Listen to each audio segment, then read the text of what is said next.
नमस्कार, जय हिंद स्टडी भाग में आपका स्वागत है। तो यूनिट 3 स्टार्ट करेंगे रीडिंग कॉम्प्रिहेंशन के लिए। तो देखिए रीडिंग कॉम्प्रिहेंशन में यूजीसी नेट एग्जाम पेपर 1 में आपके 5 क्वेश्चन आते हैं। 5 क्वेश्चन यानी 10 नंबर का आपका रीडिंग कॉम्प्रिहेंशन होता है। अगर आपने देखिए 5 क्वेश्चन सही कर लिए तो आपके 10 नंबर पक्के हो जाएंगे। ये फ्री के नंबर होते हैं क्योंकि देखिए अगर आपने ये ठीक ढंग से कर लिया तो आपके ये 10 नंबर कोई भी नहीं हटा सकता। तो यहाँ पे देखिए आपको एक पैराग्राफ दिया होता है। रीडिंग कम्प्रहेंशन का मतलब क्या है, आपको एक पैराग्राफ दिया जाएगा, उसके अंदर आपको पूरा पैराग्राफ पढ़ना है। उससे रिलेटेड आपको 5 क्वेश्चन दिए जाएंगे। तो वो 5 क्वेश्चन के जो आंसर है वो उस पैराग्राफ के अंदर होंगे। तो उसमें से आपको वो ढूंढने हैं और उसको सॉल्व करना है। ठीक है, तो यहाँ पे देखिए बहुत सारे स्टूडेंट सोचते हैं कि रीडिंग कॉम्प्रिहेंशन लगाया ही क्यों जाता है, इसकी क्या ज़रूरत है। देखिए हर एक चीज़ का मतलब होता है।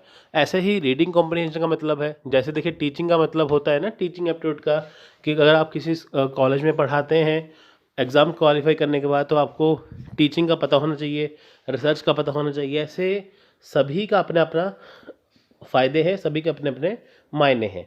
सो रीडिंग कॉम्प्रिहेंशन क्यों लगाया जाता है कि ताकि ये चेक करना कि आपका जो दिमाग है उसको चेक करना कि आप किस चीज़ को कितनी गहराई से पढ़ते हैं। जैसे मान लीजिए कि आपने कोई चीज़ पढ़ी है, वो आपको याद रहती है नहीं रहती है।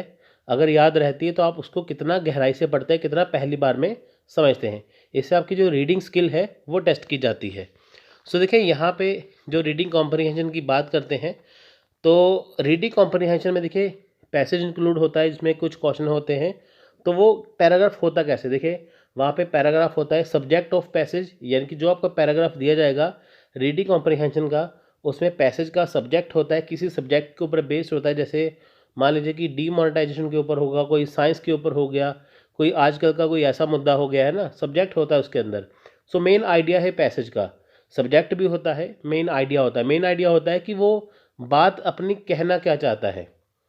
डायरेक्ट क्वेश्चन भी होते हैं। देखिए डायरेक्ट क्वेश्चन यहाँ पे जो आपको क्वेश्चन दिए जाते हैं उसके डायरेक्ट आंसर, डायरेक्ट क्वेश्चन यहाँ पे आपको इसमें होते हैं। इन्फ्रेंस बेस्ड क्वेश्चन भी देखिए इसमें होते हैं। डायरेक्ट क्वेश्चन मतलब कि एक क्वेश्चन के जैसे 4 ऑप्शन तो होते ही हैं, उसमें डायरेक्ट आपको आंसर लगाना है। इन्फ्रेंस बेस्ड क्वेश्चन होते हैं जिसके आंसर आपको ढूंढने पड़ते हैं, तो थोड़े ट्रिकी होते हैं। लॉजिकल स्ट्रक्चर क्वेश्चन होते हैं। Question based on author tone, अब देखिए जो ऑथर जिस हिसाब से पैराग्राफ को लिख रहा है या उसने आपको बताया है, उसके टोन के अनुसार उसके जो क्वेश्चन उसके ऊपर बेस्ड होते हैं। वोकेबलरी बेस्ड क्वेश्चन होते हैं। मान लीजिए कि आपको जो पैराग्राफ दिया है और जो क्वेश्चन के जो आंसर हैं उसमें कई बार वोकेबलरी के शब्द जो है वो थोड़े से अलग अलग होते हैं। ठीक है, वोकेबलरी बेस्ड क्वेश्चन भी आपको इसमें होते हैं। क्वेश्चन इन्वॉल्विंग पैराफ्रेसिंग, अब देखिए क्वेश्चन जो है वो पैराफ्रेसिंग के भी होते हैं और एप्लीकेशन बेस्ड भी इसके अंदर क्वेश्चन होते हैं। तो इस टाइप के इसके अंदर क्वेश्चन होते हैं। क्वेश्चन की टाइप आपको बताई गई है, साथ में आपको मेन आइडिया और सब्जेक्ट यहाँ पे होता है। ठीक है तो देखिए यहाँ पे अप्रोच क्या है इसको सॉल्व करने की। देखिए 2 तरीके हैं, या तो क्वेश्चन टू पैसेज या पैसेज टू क्वेश्चन। अब देखिए मान लीजिए कि आपके पास टाइम ज़्यादा है तो सबसे पहले आप पैसेज को पढ़िए, उसके बाद फिर आप क्वेश्चन को पढ़िए, तो उससे क्या है आप आसानी से कर पाएंगे। लेकिन अगर आपके पास टाइम है ही नहीं है, सिर्फ 8-10 मिनट बचे हैं, तो पहले आप क्वेश्चन आंसर को पढ़िए, क्वेश्चन को पढ़िए, उसके बाद फिर आप पैराग्राफ को पढ़िए। ठीक है, ज़्यादा टाइम है तो पहले आपको पैसेज पढ़ना है फिर क्वेश्चन पढ़ना है। अगर आपके पास टाइम कम है तो आपको पहले क्वेश्चन पढ़ने हैं फिर आपको पैरा पढ़ना है। सो यहाँ पे आप ये तरीका अपना सकते हैं। लेकिन आमतौर पे आपको मैं आपको तरीका बताता हूँ। आपको देखिए पहले पैराग्राफ पढ़ना है, आपको दिमाग में रखना है, उसके बाद फिर आपको क्वेश्चन पढ़ने हैं, क्वेश्चन पढ़ने के बाद फिर आपको पैराग्राफ पढ़ना है कि ताकि आप उसे समझ पाएँ और आप उसका आसानी से जवाब दे पाएँ। अब देखिए कुछ टिप्स है इसको सॉल्व करने के लिए। वो टिप्स क्या है, रीड द पैसेज केयरफुली। अब देखिए जो पैसेज आपको रीड करना है केयरफुली, ठीक है। और देखिए after first read the question once. देखिए पहली बार जब आपने पहली रीडिंग में जब आपने पैसेज पढ़ा उसके बाद फिर आपको क्वेश्चन पढ़ने हैं। In the passage while reading you will find few words in bold. अब देखिए पैसेज के अंदर जो कुछ शब्द हैं वो बोल्ड होते हैं। जैसे बोल्ड का मतलब देखिए जैसे ये जो लाइंस लिखी है ये सिंपल है, लेकिन जो ये देखिए ब्लैक में लाइन लिखी है ना ये वाली, ये बोल्ड है ना। इस ऐसे ऐसे कुछ शब्द आपको बोल्ड में मिल जाएंगे। Make notes of those words when you read the question you will find question related to those word either synonym antonyms will be asked. अब देखिए सिनोनियम एंटोनिम्स भी आपसे पूछ सकते हैं यानी कि कुछ शब्द आपको बोल्ड में दिख जाएंगे, वो आपको ध्यान में रखने हैं। The next common question is what is author typing to convey through the message, और what's is author take on the subject. अब देखिए ऑथर क्या कहना चाहता है वो आपको ध्यान में रखना है, उसका मेन आइडिया क्या है, उसका सेंट्रल आइडिया क्या है। Last but not the least, if you find the passage it is too hard for you understand, do not attempt the tricky question based on guess. अब देखिए अगर आपको लगता है कि पैराग्राफ बहुत ज़्यादा हार्ड है, अंडरस्टैंड यानी कि आपसे समझ में नहीं आ रहा है, वो अंडरस्टैंड नहीं हो रहा है, सो आपको देखिए कोई ट्रिकी क्वेश्चन आपको गैस नहीं करने हैं। आपको देखिए जितने भी जो आंसर मिलेंगे वो सारे उसे पैराग्राफ के अंदर ही मिलेंगे। तो आपको देखिए गलती वहाँ पे क्या करनी नहीं है, आपको कोई भी गलती वहाँ पे नहीं करनी है। देखिए अगर आप गलती करेंगे तो आप बहुत ज़्यादा पछताएंगे, क्योंकि 5 क्वेश्चन के जो 10 नंबर है वो आपसे छूट जाएंगे। तो गलती आपको बिल्कुल बिल्कुल नहीं करनी है। तो देखिए यहाँ पे आपको मैंने टिप्स बताए हैं कि आपको सबसे पहले पैसेज पढ़ना है, फिर आपको क्वेश्चन आंसर पढ़ने हैं, फिर आपको एक बार पैसेज पढ़ना है। इससे क्या होगा, आपको वो जल्दी से समझ में आ जाएगा। लेकिन अगर आप पहले क्वेश्चन पढ़ लेंगे फिर पैरा पढ़ेंगे, फिर अब इसमें ही आप उलझ जाएंगे, तो आपको ये गलती नहीं करनी है। सो यहाँ पे देखिए रीडिंग कॉम्प्रिहेंशन में सब्जेक्ट भी होता है, सेंट्रल आइडिया होता है, ये सारे क्वेश्चन इसमें होते हैं। टिप्स आपको मैंने बता दिए। अब आपको मैं एक पैराग्राफ सॉल्व करके दिखाता हूँ, तो उसके अकॉर्डिंग फिर आपको बाकी पैराग्राफ सॉल्व करने हैं। तो देखिए ये होता है प्रैक्टिस के ऊपर बेस्ड। जितनी ज़्यादा प्रैक्टिस करेंगे उतना ही आपके लिए अच्छा होगा, उतने ही जल्दी आप एग्ज़ाम में क्वेश्चन ये सॉल्व कर पाएंगे। तो चलिए एक पैराग्राफ सॉल्व करके देख लेते हैं। एज ए डेमो आपको मैं यहाँ पे पैसेज हम पहले पढ़ेंगे, उसके बाद क्वेश्चन आंसर सॉल्व करेंगे। सो देखिए पैसेज पढ़ते हैं। देखिए यहाँ पे पैसेज में लिखा है, graduation is a only milestone in a life journey, it does not mark the end of our education road. अब देखिए ये कहते हैं कि जो ग्रेजुएशन होती है वो हमारी लाइफ जर्नी का, जो हमारा जीवन है, जो हमारी लाइफ जर्नी है, उसका एक माइलस्टोन है। माइलस्टोन होता है मील का पत्थर। देखिए जब भी आप सड़क पे जाते हैं तो देखिए ऐसा पत्थर बना होता है ना वहाँ पे, ऐसे करके, है ना, तो ऐसे ऐसे पत्थर बना होता है वहाँ पे। तो ऊपर ऐसे सफ़ेद, ऊपर पीले रंग का, नीचे सफ़ेद कलर का होता है ना, लिखा होता है जैसे कि जैसे आप मान लीजिए दिल्ली जा रहे हैं तो वहाँ पे लिखा होता है कि दिल्ली अब इतने किलोमीटर है, फिर इतने किलोमीटर है, तो होता है माइलस्टोन। इससे कितने कहते हैं मील का पत्थर। ये कहते हैं कि जो हम ग्रेजुएशन जब हम करते हैं, है ना, चाहे आपने बीए किया है, एमए किया है, और सॉरी अगर आपने बीए किया है, बीएड किया है, बीकॉम किया है, तो वो होता है ग्रेजुएशन। यानी कि जब हम 12th के बाद, है ना, जब हम 12th या +2 के बाद जब हम क्या करते हैं, 3 साल या 4 साल का ग्रेजुएशन करते हैं। वैसे देखिए तकरीबन 3 साल का ग्रेजुएशन है। सो अगर हम देखिए ग्रेजुएशन कर लेते हैं, हम ग्रेजुएट हो जाते हैं, तो उससे क्या होता है कि वो हमारा एजुकेशन का एंड नहीं होता। अब देखिए आपने मान लीजिए ग्रेजुएशन कर लिया, तो ऐसा तो है नहीं है कि वहाँ पे आपकी पढ़ाई ख़त्म हो गई, आपका एजुकेशन ख़त्म हो गया। उसके बाद देखिए बहुत सारी चीज़ें निकलती हैं। आप उसके बाद पोस्ट ग्रेजुएशन कर सकते हैं, आगे जाके पीएचडी कर सकते हैं, आप कोई भी गवर्नमेंट एग्ज़ाम दे सकते हैं, ऐसे करके। तो यहाँ पे कहने का ये मतलब है कि ग्रेजुएशन जो है वो ओनली माइलस्टोन है हमारी लाइफ जर्नी का, तो ये कोई एजुकेशन का एंड नहीं है। उसके बाद it is very real sense, it is the commencement time, the beginning of a new journey, which will be the test the toughness of your mental and moral fiber, the efficiency of your university training। अब देखिए ये कहते हैं कि graduation milestone होता है हमारी ज़िंदगी का, हमारी लाइफ का, ये एजुकेशन का एंड नहीं होता। अगर हम रियल सेंस में देखें तो ये वो टाइम होता है जिसमें हमारी नई जर्नी की शुरुआत होती है ना। तो इससे क्या होता है, आपकी जो टफनेस होती है उसका पता चलता है, आपके मेंटल का, आपके मॉरल का, है ना। तो इससे आपकी क्या है, यूनिवर्सिटी ट्रेनिंग है। अब देखिए ये न्यू जर्नी क्यों कहते हैं। अब देखिए जैसे आपने ग्रेजुएशन कर ली, ग्रेजुएशन के बाद देखिए आप जॉब ढूंढने लगते हैं, या तो देखिए बहुत सारे गवर्नमेंट एग्ज़ाम हैं आजकल ग्रेजुएट लेवल पे हैं। अगर आप एसएससी एग्ज़ाम देते हैं, वो सीजीएल है ना, होता है कंबाइंड ग्रेजुएट लेवल, एसएससी है, बैंकिंग है, रेलवे है, और जितने भी गवर्नमेंट एग्ज़ाम है, चाहे वो पुलिस के एग्ज़ाम है, चाहे वो यूपीएससी है ना, आईएएस है, पीसी से कुछ भी है, तो ये सारे एग्ज़ाम क्या है, ये आपके होते हैं ग्रेजुएशन के बाद।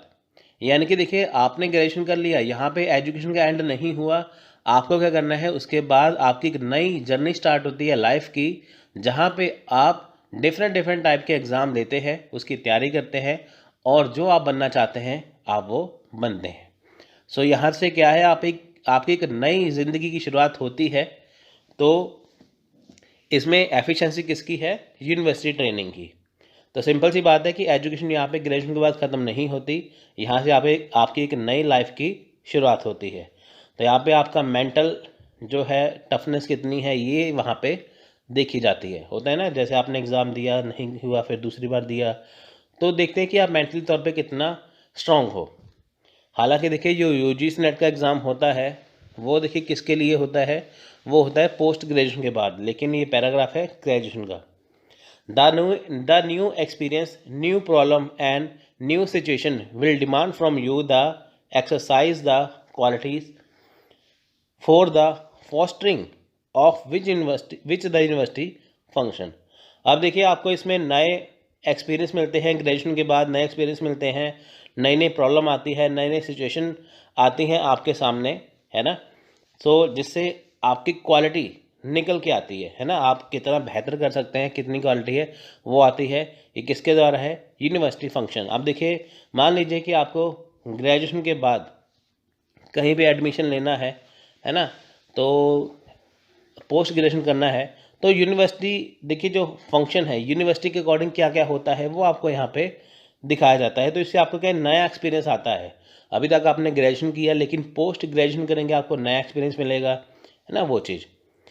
इन a new and independent India the future will give power and responsibility to you.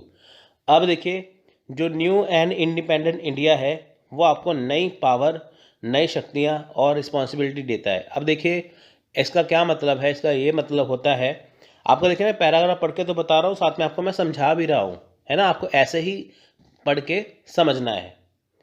अब देखिए in a new and independent India, अब देखिए होता क्या है, जब आप ग्रेजुएशन कर लेते हैं तो देखिए कॉलेज के स्टूडेंट ही, जो स्टूडेंट होते हैं वही तो आगे जाके होते हैं ना, कोई डॉक्टर बनता है, कोई आईएएस बनता है, कोई इंजीनियर बनता है।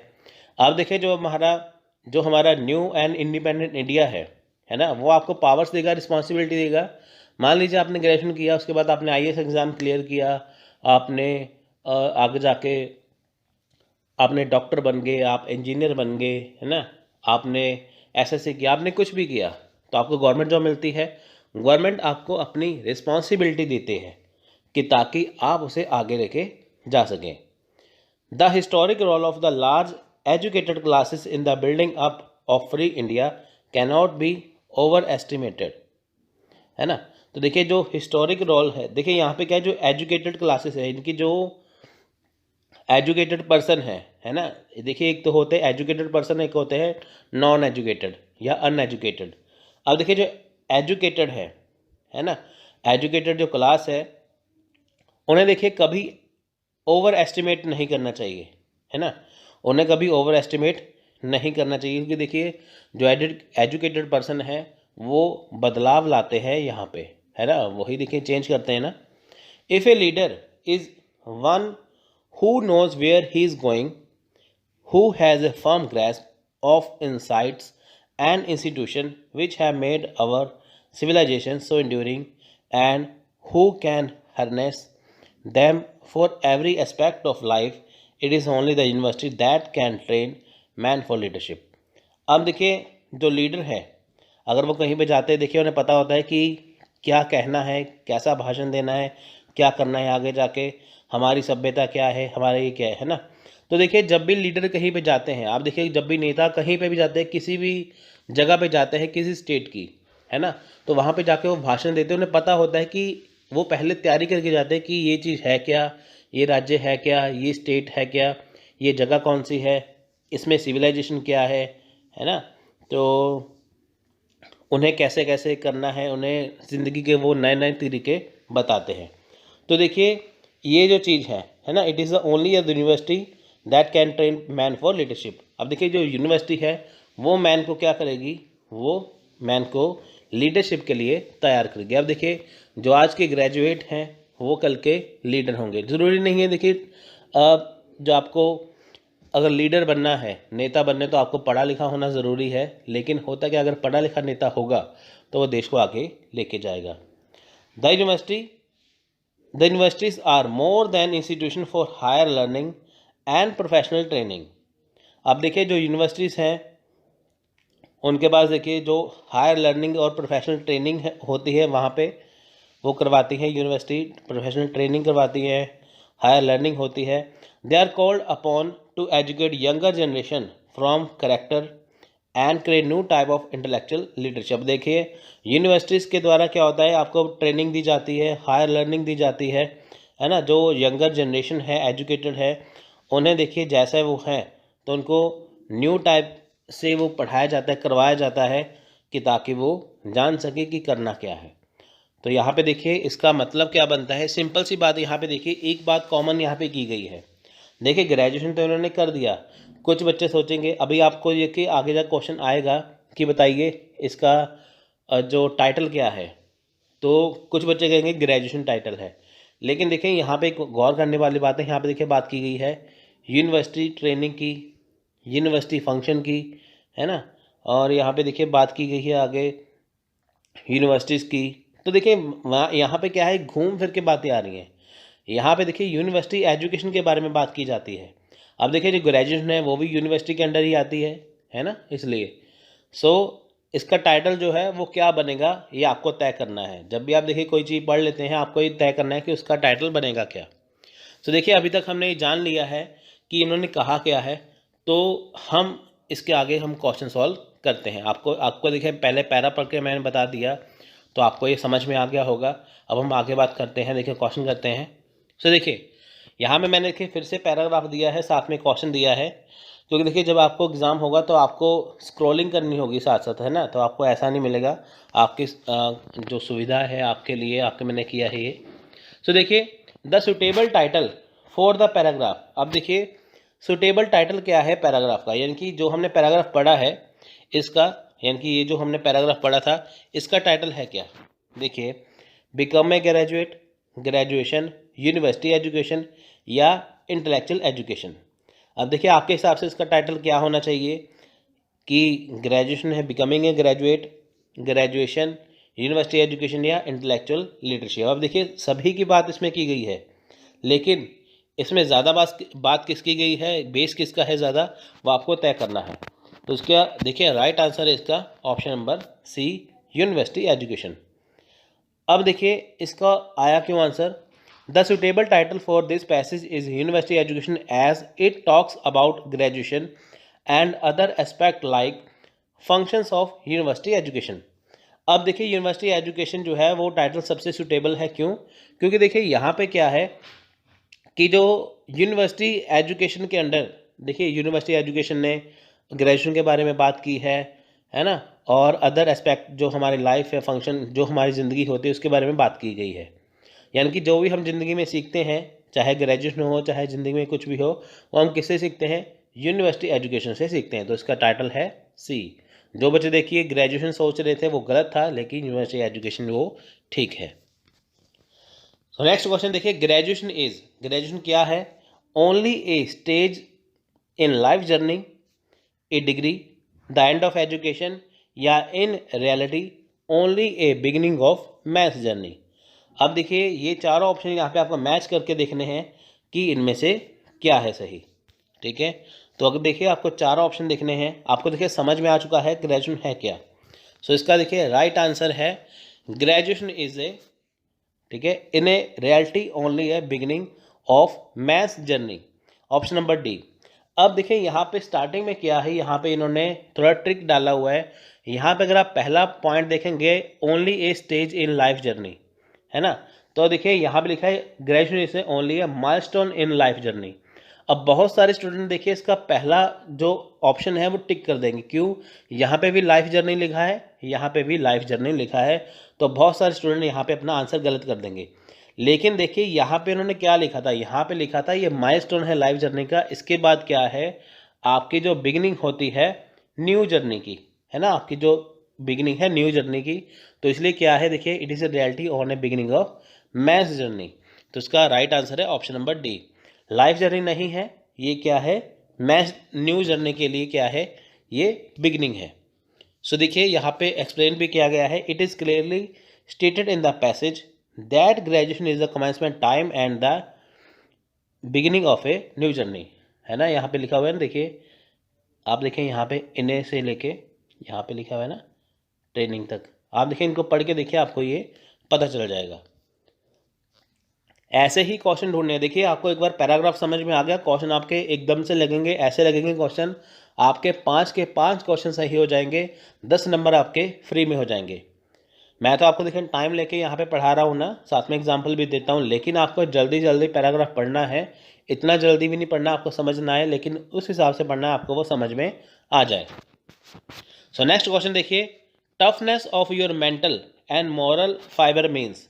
अब देखिए जो टफनेस है आपकी मेंटल मॉरल, वो है क्या, strength of your mental and qualities, greatness of intellectual morality, the powers that an educated person, या qualities of the mind and character. देखिए चारों में से कोई भी क्वेश्चन, चारों में से कोई भी ऑप्शन आपको देखिए टिक करना है। आप चारों को मैच करके देखिए यहाँ से, है ना, तो आप यहाँ से इसे आसानी से पता लगा सकते हैं।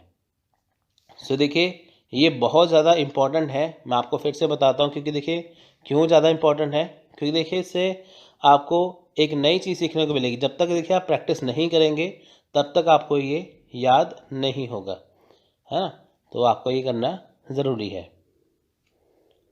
तो देखिए इसका जो राइट आंसर है वो है ऑप्शन नंबर ए।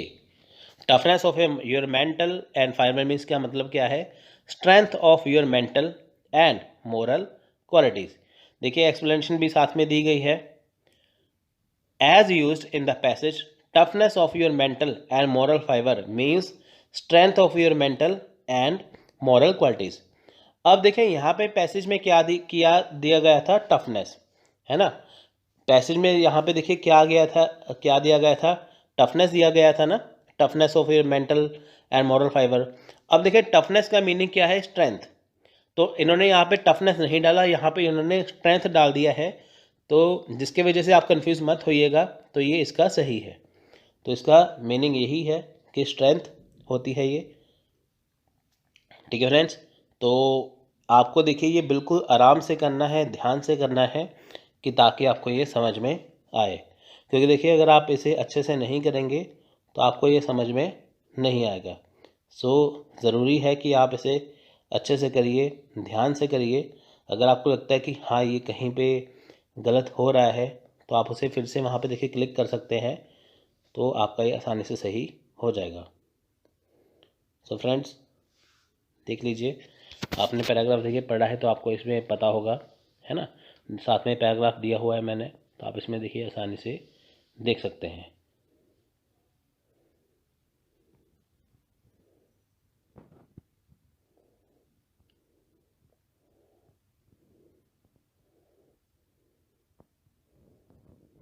सो देखिए नेक्स्ट क्वेश्चन है, which of the following function are performed by universities. अब देखिए यूनिवर्सिटी के कौन से फंक्शन हैं, help in higher and professional education, form character, और डेवलप लीडरशिप क्वालिटी, या all of the above. So देखिए ये जो है ये है क्या, तो आपको इसमें ढूंढना है। यानी कि देखिए आपको मैंने बताया था जैसे यूनिवर्सिटी एजुकेशन है वो देखिए लीडर को भी बनाती है, वो करेक्टर को भी फॉर्म करती है, सारी चीज़ें क्या है यूनिवर्सिटी से ही आती है, तो आपको सुटेबल यहाँ पे देखना है। सो देखिए इसका राइट आंसर है D, all of the above. देखिए जो यूनिवर्सिटी एजुकेशन है वो देखिए हायर एंड प्रोफेशनल एजुकेशन भी बनाती है ना, फॉर्म करेक्टर भी बनाती है, लीडरशिप क्वालिटी भी डेवलप करती है, और ये सभी चीज़ें इसमें आती हैं। देखिए it is the given in the passage that the universities are more than institution for higher learning and professional training, they are called upon to educate younger generation, form character and create new types of intellectual leadership. So universities perform all of above said functions, है ना। तो ये देखिए बहुत सारी चीज़ें यहाँ पे आती हैं, ठीक है। आप देखिए यहाँ पे अगर हम यहाँ से बात करें इफ़ ए लीडर से लेके आप देखिए यहाँ तक ये पूरा इसमें दिया गया है, ये करेक्टर भी फॉर्म करती है ना, ये बहुत देखिए यहाँ पे लीडरशिप भी बनाती है ये, है ना, तो ये करैक्टर भी फॉर्म यहाँ पे करती है। तो बहुत सारे देखिए ये सारी चीज़ इसमें आ जाती हैं। सो नेक्स्ट क्वेश्चन है हमारा last question, which of the following suits best as the meaning of foster as use in the passage. अब देखिए फोस्टर का मीनिंग क्या है जो पैसेज में दिया है। फोस्टर का मीनिंग क्या है, देखिए कल्टीवेट है, एडवांस है, टर्मिनेट है या पोटेंशियल है। फोस्टर का मीनिंग क्या है पैसेज में जो दिया गया है ना। आपको देखिए अच्छे से देखना है, ध्यान से देखना है, तो आप इसे अच्छे से देख पाएंगे। तो देखिए ऐसे ही वोकेबलरी के जो मीनिंग मैंने आपको देखिए जो पहला इसमें जो बताया था ना, जो टिप्स एंड ट्रिक्स मैंने आपको देखिए पहले ही बता दिया था कि आपको इसमें वोकेबलरी वो पूछते हैं, तो आपको ये पता होना चाहिए कि इसके मीनिंग है क्या, है ना। तो आप इसे आसानी से कर सकते हैं। सो देखिए इसका आंसर है cultivate. As per the passage foster means the cultivate. अब देखिए पैसेज के अकॉर्डिंग क्या है, फोस्टर का मीनिंग क्या है, कल्टीवेट, है ना। It is use in the context that the exercise of qualities for the fostering of which the university function. It implies here that the university cultivate those qualities. अब देखिए यहाँ पे क्या है कि जो यूनिवर्सिटीज़ हैं वो देखिए सभी जो क्वालिटी है, जितनी भी क्वालिटी है एक इंसान के अंदर, एक एजुकेटेड पर्सन के अंदर, वो कहाँ से आती है, यूनिवर्सिटी के द्वारा। इनकी यूनिवर्सिटी कल्टीवेट करती है। जैसे देखिए किसान कल्टीवेट करता है ना फसल को अपने खेतों में, तो ऐसे देखिए यूनिवर्सिटी जो है वो क्वालिटीज़ कल्टीवेट करती है, क्वालिटी उगाती हैं किसके अंदर, एजुकेटेड पर्सन के अंदर। सो देखिए ये मोस्ट इम्पॉर्टेंट है ज़्यादा, है ना। आपको देखिए यहाँ पे लिखा है ना, जैसे आप देखिए द न्यू एक्सपीरियंस, यहाँ पे लिखा है ना, देखिए सबसे ऊपर, the new experience, new problem and the new situation will demand for the exercise of qualities and fostering. अब देखिए इसका मीनिंग पूछा गया था, फोस्टरिंग का मीनिंग है फोस्टरिंग विच यूनिवर्सिटी फंक्शंस, है ना। देखिए न्यू एक्सपीरियंस आएंगे, न्यू प्रॉब्लम्स आएंगी, न्यू सिचुएशन आएंगी, ये सारी चीज़ें क्वालिटी आएंगी किसके द्वारा आएगी, यूनिवर्सिटी फंक्शन के द्वारा। तो कल्टीवेट का मतलब क्या हुआ कि यूनिवर्सिटी के द्वारा सारी चीज़ें आ रही हैं। सो ये था एक पैसेज। आप देखिए ये पैसेज बहुत आसान था, एग्ज़ाम में बहुत ज़्यादा आसान आते हैं, कई बार टफ भी आ जाता है, लेकिन जैसे भी आए आपको करना तो है ही है। और उसके लिए देखिए आपको सबसे बढ़िया तरीका यही है कि पहले आप पैराग्राफ को अच्छी तरह से पढ़िए, थोड़ा सा जल्दी पढ़िए कि ताकि आपके समझ में आए, उसके बाद आप आसानी से कर सकते हैं। सो देखिए यहाँ पे हमने पैराग्राफ आसानी से पढ़ा, तो फटाफट इसके आंसर यहाँ पे आ गए।